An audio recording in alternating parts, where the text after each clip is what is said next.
Hello and welcome to MBKM Models. Lots of research and development over this. What I've done is scrapped battery box number 1 and gone to battery box number 2. I've cut the corners off underneath this one, as you can see, and it sits down flat. I'm going to lose a bit of space in the hull, but it does fit a lot better and it does work.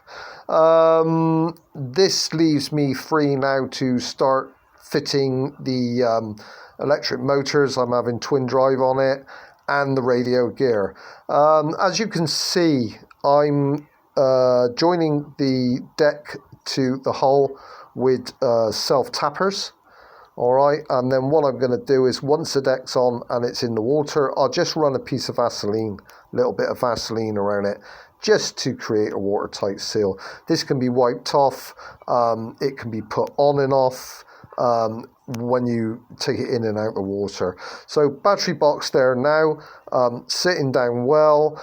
I've lost a little bit of space, but on the other side I gained something that is flat and it fits and it works, which is very good. Thanks for watching, thanks for listening, and until next time.